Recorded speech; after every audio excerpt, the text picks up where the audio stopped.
to the show today. I am so excited. I've got Boyd Morris on the call with us and on the show with us. And he is one of the most dynamic spiritual men that I have ever met, and yet so very successful in business. And I am so thrilled to have him as a guest and sharing with us his journey and what's led him to where he's at and how spirituality has helped him in his life as well. Boyd, why don't you take a second, introduce us to you and a little tiny bit about what you're up to?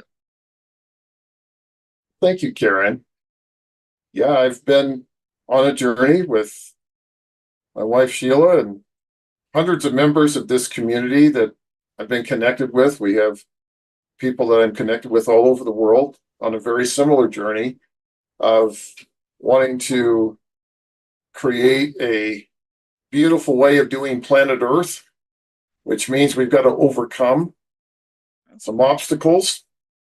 And that overcoming of obstacles is connected with what I do inside.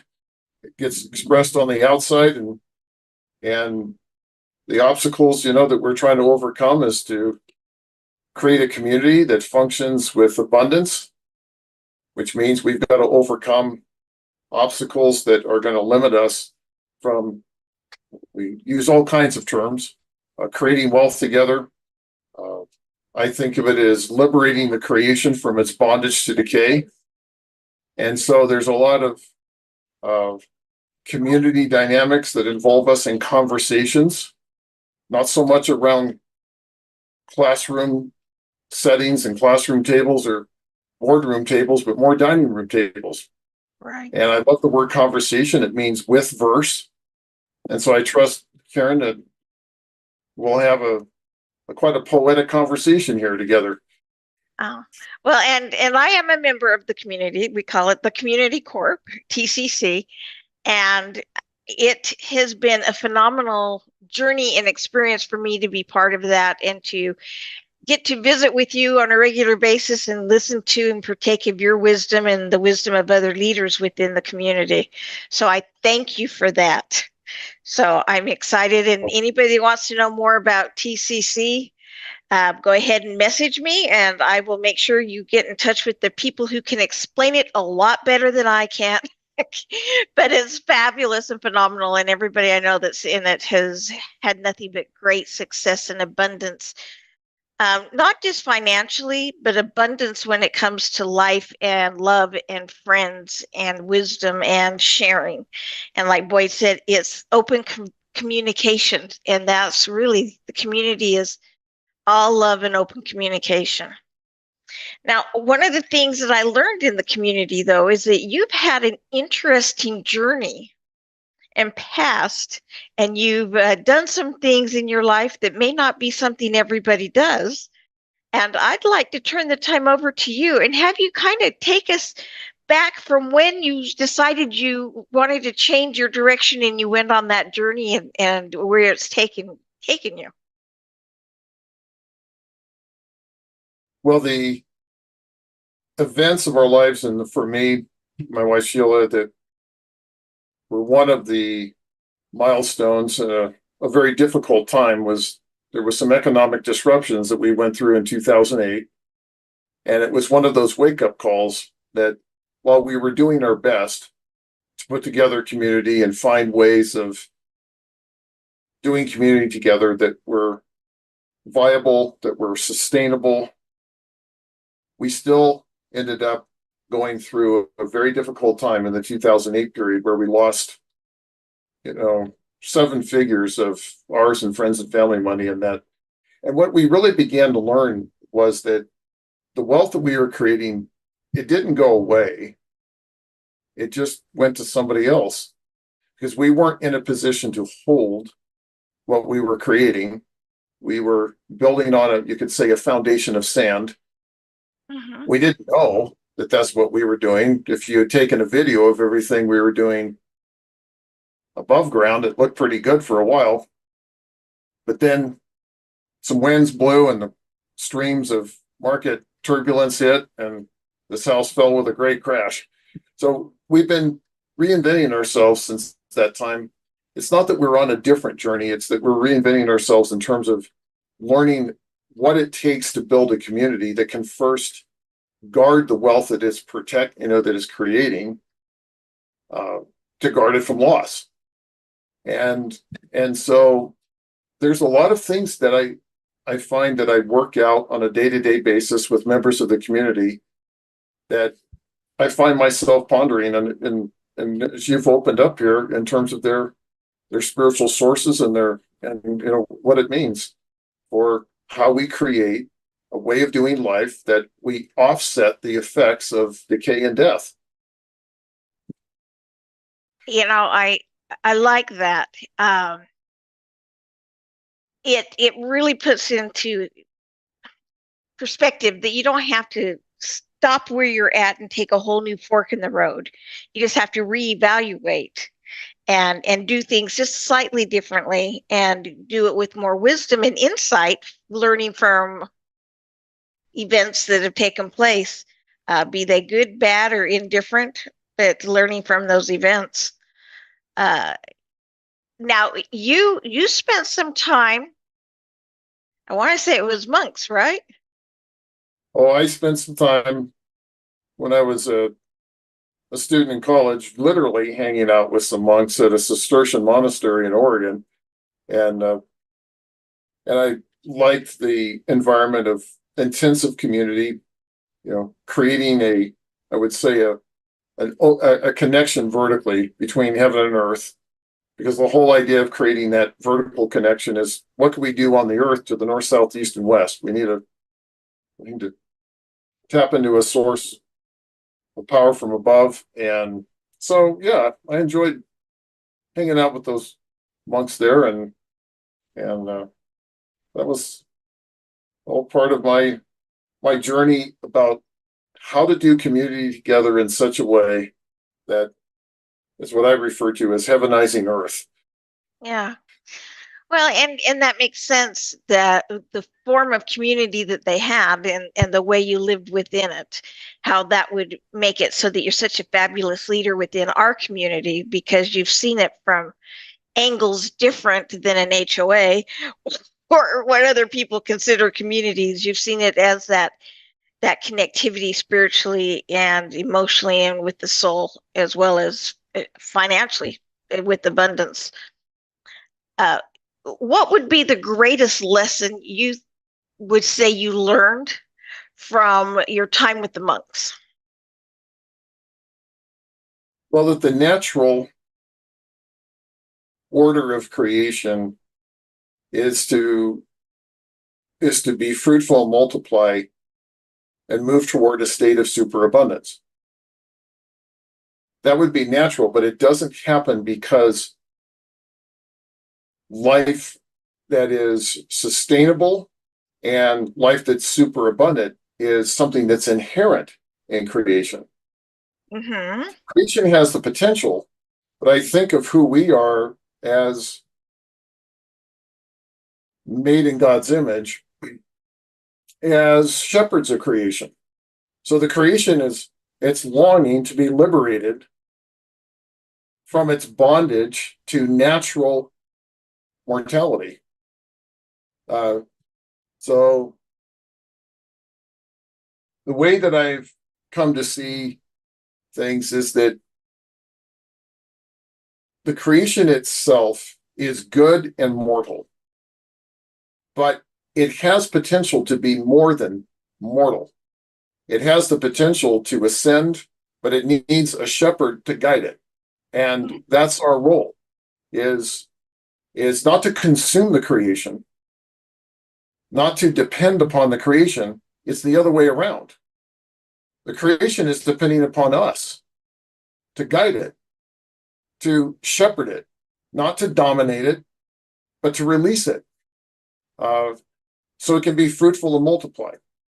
And that's the glory that is ours in being made in God's image. Is we're made not just as creatures, but we're also made as creators.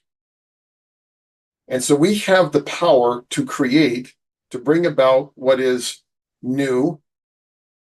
Creation itself is looking for us to do that. That's beautiful. That is really beautiful.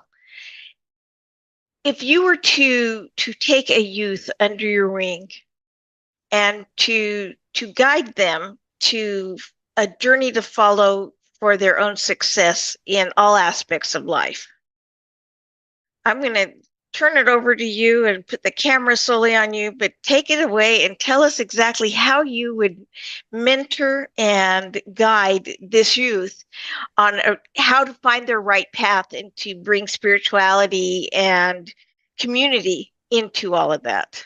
Whatever we're going to be doing in relationship to the creation or to each other is a fundamental discovery about our own inherent value. That inherent value isn't something that is determined by others' opinions of us. It's not something that's determined by the amount of wealth that I could quantify that I have in a bank account or that I have on a ledger. It's not even determined by my own behavior or the behavior of others toward me. It's determined by something that I was given as an irrevocable gift and calling coming into the world. It's the priceless, unrepeatable, infinite value of every person.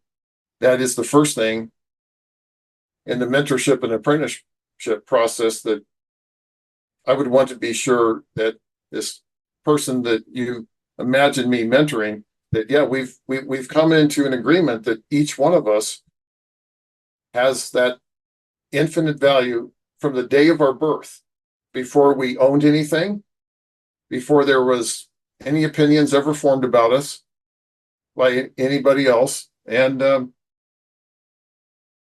type of thing. It's the starting with the understanding that each one of us has a unique and utterly priceless way of branding the universe. Each one of us has the ability to create a way of shaping worlds that is priceless and unrepeatable. And so that's what I would want to see initially set free. But that's something that's not, you're not going to find that on the outside. That's something that we have with us as the starting point. We don't have to work for that. We want to work from that, so that our work isn't going to be working for something that we're trying to achieve. It can become, therefore, very laborious, very toilsome to try to achieve something that we already have brought with us, which is the ability to work from the inside out. So that's where we would start, Karen. That's, we would start there, and we take it from there. I love that. I was having a conversation with someone the other day, and they were telling me how great they were and all the wonderful things they'd accomplished and so on and so forth. And somebody else came in the room and they were like, yeah, they're just this, that, and the bag of chips. And when they left, they said, were you just humbled and honored to be in their presence? And I was like, yes and no. I don't see people for their job titles or those things. I see them as people, as human beings, as spirits, as souls. And I admire them by their actions and their souls and their behaviors, not by what they have accomplished in life as far as degrees or job titles or anything of that nature. And the friend was going, really? So you're not impressed that they're like the CEO of? And I went, I've been the CEO. I'm just another person like anybody else. And so, it's not the title, it's them as a person that's impressive, not their title. And as I'm listening to you, I see you're saying that it's what we are inside, not the outside, that really makes our soul what is unique and special. Yeah, so you may have heard me in different conversations contrast. I like to use contrasting language so that it's clear what we're talking about and what we're not talking about. If individuals are grouped together in ways that they are relating to what I call collectives, you have a very mechanistic and non-personalistic way of now doing the world. Right. Because what you're doing is you're mechanically trying to manage lack. The whole starting point of that approach is that there's only so much, there's only so many atoms in the universe, and therefore all we can do is move piles of sand around in a prison yard. And so you have collective institutions that emerge that will turn populations of people into individuals that end up working for the state or working for the collective, whatever it is. It could be a business that's formed as a collective, or it could be a family that functions as a collective in tribalism, or it could be any type of entity that is created that is going to put individuals to work in a fashion that isn't going to really create anything new. It's just going to move stuff around that already exists. Now, the difference is when you have persons and their personhood that are membered together in a corporate body, persons that are membered together corporately, you now have a whole that's greater than the sum. Now you have an environment where actual creation can occur, where new realities can be birthed, where you can transcend mortal limits and you can create infinite possibilities. That's the difference, is that a person is at their very core, everybody has a unique form of artistry. Well, we would say that I would say, that every person is a unique artist in their own way. And that artistry is creativity.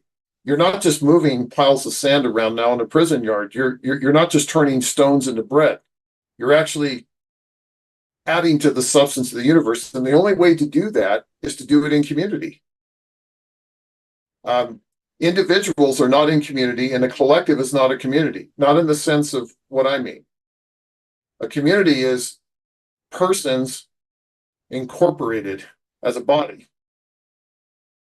And what a living body can do is organic. It's not inorganic. It's not mechanistic.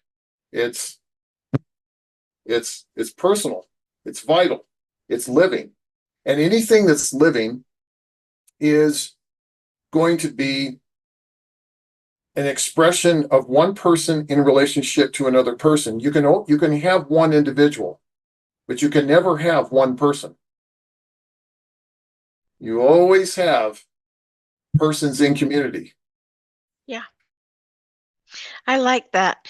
Well, explain to us how we can get to community in our own personal lives. I mean, obviously become part of a community, but how do we create our own community so that we're living an and life instead of an either or life?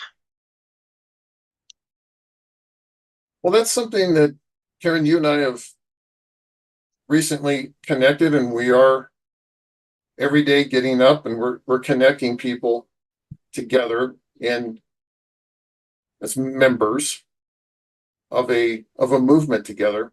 And there's something about, the foundations of who we are in community that goes back to this idea of being of infinite. Each person that's membered together is of infinite value. And so what's happening is you can think of each of us as a microcosm. We're a world in miniature, each in our own way. And when we connect together, two or three of us connect together and we form a circle, whether that circle is a formal circle or it's a non-formal circle. It could be a non-formal discussion group. It could be a formal circle. We form a business together. So, but it's a combination of the formal and the non-formal. And so it's not only connecting persons together in a community in general, it's connecting persons together in circles that are first going to, and largely, start local. Now, local today doesn't just mean geographic. It doesn't mean less than that. I think it's important that we do rediscover how to do local sustainable community in a sense of face to face and geographically. But we can also be connected with people of like interest, even in small circles, in many different kinds of ways virtually. So that's, I think, in our day, what we're doing is we have an opportunity, I believe, in our generation to do forms of community and ways of connecting together in circles. They're going to really be unprecedented, largely because we have this communication technology that is enabling you and I to do what we're doing right now. We're connected in a circle of friendship, and that is virtual. That as we're having this conversation right now, I look forward to, in the place where I live here in Colorado Springs, we have what we call a celebration center that's coming online in downtown Colorado Springs, and it's going to have a restaurant because eating together is one of the ways of forming community. In fact, Right. I often, as I've already alluded, I believe that the dining room is really out in front in leading the classroom and boardrooms. There's a Right. place for the classroom and the boardroom, and they need to be following the dining room. So, Yeah. I found during the period of everyone staying at home, uh, the big C word nobody's allowed to say online, that when we had virtual dinners together, it was better mhm. than just having meetings. And we just got together and we all got our salads or our hamburgers or whatever they had. And we just chewed the fat, talked about personal stuff instead of shop talk. And, Yeah. it's sadly, it's become more of a virtual world, and it's sad in some ways. In other ways, it's fabulous because you can be at our part of my inner circle, and I'm in Ecuador and you're in Colorado Springs, Colorado. Yeah. So that's a big difference. And you and I sitting down going to dinner once a week is not likely. Uh, but when we can get together and do things with people in our circle, it's so important that we have that one-on-one time. And I love how you say that it's around the dinner table that you really make those connections and solidify those bonds, because there's nothing like sitting across from somebody and looking straight into their eyes, or shaking their hand, or in some cases giving them a hug. But being able to be right there and feel their spirit and energy just feet away from you is so rewarding. So rewarding. Yeah, your question, it relates to the development of trust, because in a classroom, apart from the dining room, you can have knowledge, and in a boardroom, you can have power. But Mm-hmm. knowledge and power are pretty worthless to create new worlds. You can use knowledge and power to move sand around in a prison yard. But if you're going to do new stuff and you're going to do it in community, it fundamentally involves coming into a place of trust. And what happens in developing trust in the local geographic and the face-to-face ways, yes, it can be amplified. And in fact, it can be shared across geography and space-time, with a lot of this form of virtual communication. So because we will have opportunities to be together in a face-to-face Yeah. way throughout, the days ahead. The key is let's get some circles of community happening with all of us locally, and we will find ways to even, travel and get together in face-to-face ways. And even when I'm hosting something, say here in Colorado Springs, that may have a circle of people around me that are physically in the room, you would be able to be a part of that, and others Right. would be able to be a part of it. So we're going to combine this way of connecting across geographies and space and time. But that's, that's all part of the new way that we get to community in our day. Yeah. Yeah, it is.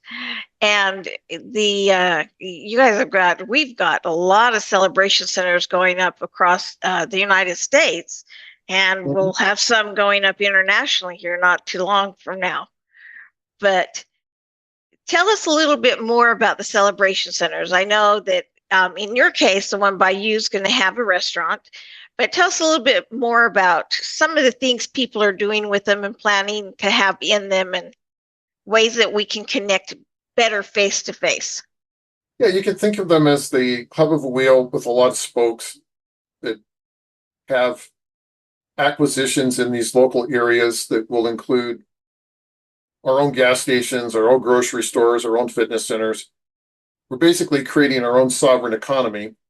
If you want to look at, real estate acquisitions and the celebration centers being like a hub, uh, you could also think of them as a city within the city. One of the things about doing community in this way that we often refer to as a commonwealth and being Mm-hmm. our own sovereign economy is that we function like our own city. Right. And so the celebration centers are a showcase of that 24/7 way of doing life together in community and in this commonwealth fashion, where we've begun to learn lessons that came out of the hard realities of 2008 for some of us Right. about how to hold wealth together personally and corporately in a fashion that's protected from loss. One of the great existential fears of all of us is loss, particularly loss in the form of annihilation. And so that messes with you. It messes with your mind. It creates, if you're doing it in an economy playing defense against loss, you end up in what I call a zero sum. We use this term way of doing life where if there's this much of a pie, you have a pie and you take your piece out and I take my piece out, that leaves that much less for everybody else. And so what we're doing with the celebration centers is we're leaving behind that limited view, because even though there may be, some would argue, a limited number of molecules in the universe, you know what there is? There's an infinite number of ways to recombine them. And so at the celebration center, what we're celebrating is innovation. We're celebrating risk taking. We're celebrating the experimentation of people combining the elements of the universe in a way that, wow, it's not that we're trying to defend against loss. It's that we're looking how to optimize. We're Right. looking on the other side of the fear of loss.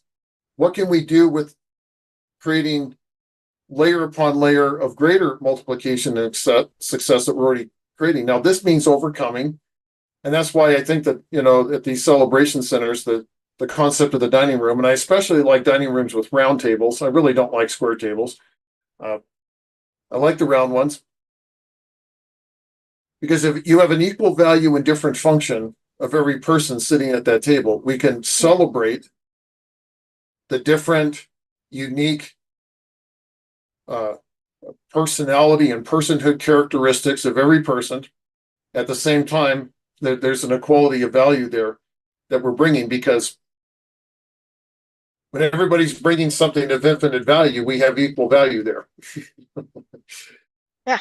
And the celebration centers, will also function like a large community dining room, living room. There'll be space there for events with many of these celebration centers to host small and large groups, both connecting small and large group meetings, even virtually, with other small and group meetings that may be happening live across all of our celebration centers.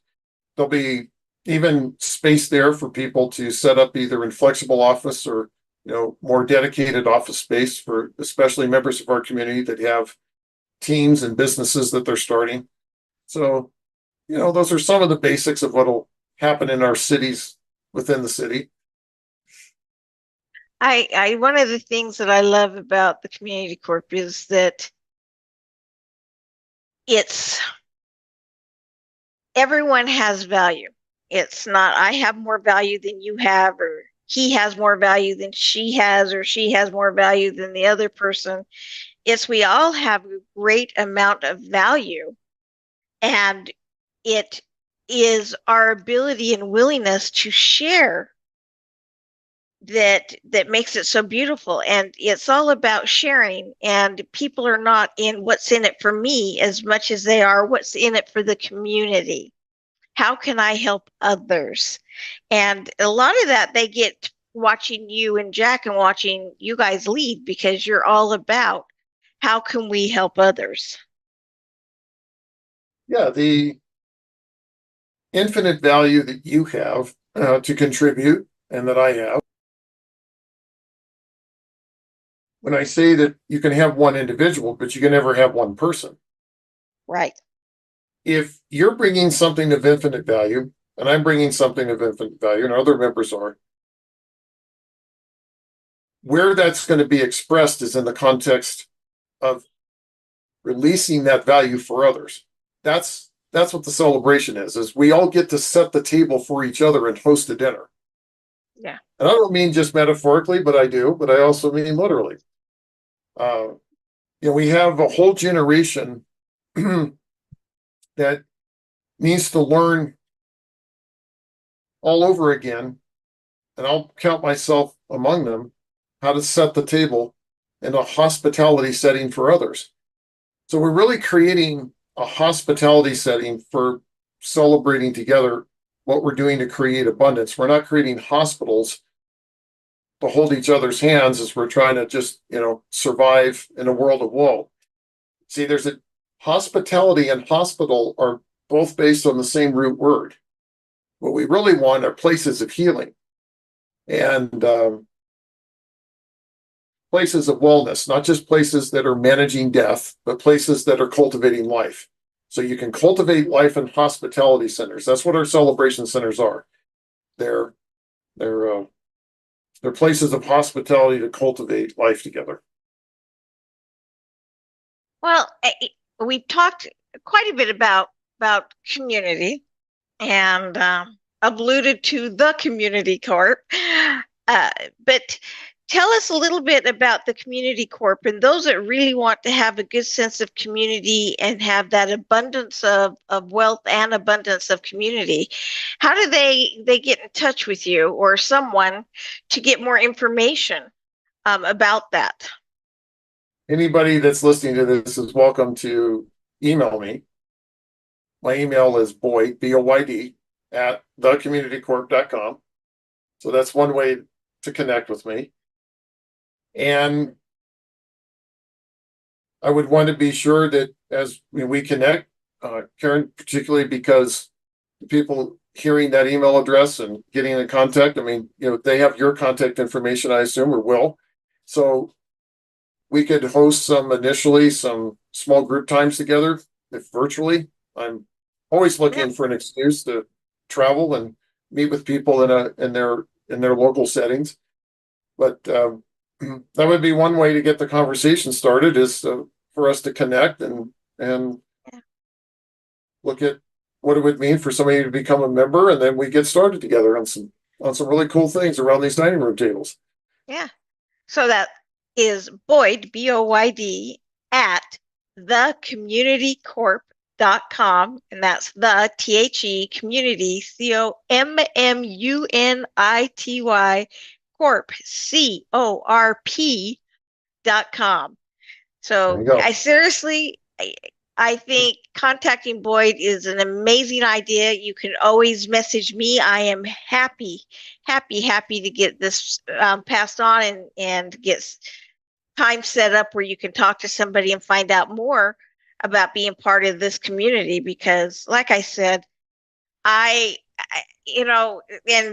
this, Boyd, I have been on a quest to improve my energy and vibration and spiritual outlook for years and years. And I became a shaman about a year ago. And since then, I have been really searching for like-minded people.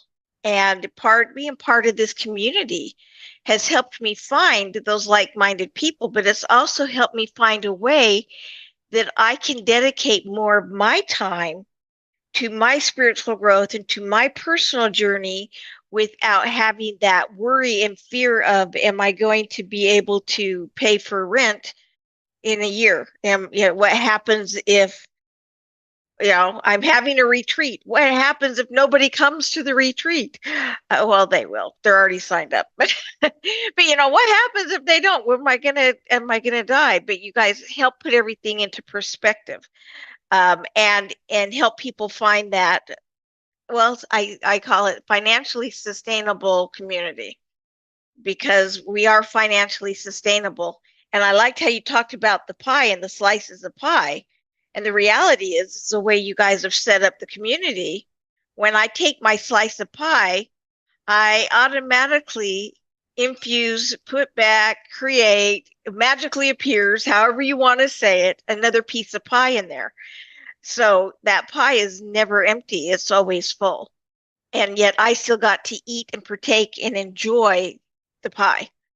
And I think that's one of the things that's kind of hard for people to truly understand. And that would be a good thing for them to contact you and have a conversation on that.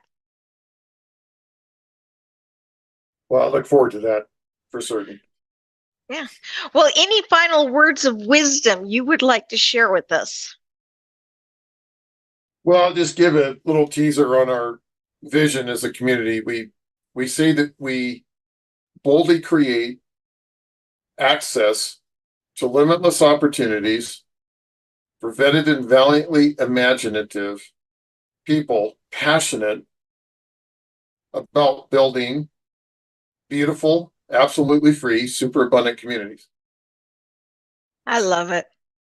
That phrase or that sentence, that vision, is something that many of us have been together on this journey. We boiled it down, and we can unpack that because there's a lot that's been funneled into it in our respective journeys, and it'd be good to hear more of your story. You invited me. It's an honor just to share just a little bit, of some of my story. I look forward to sharing more of it, and then to be able to see us go back out from that funnel point, because there's obviously a lot packed into that statement that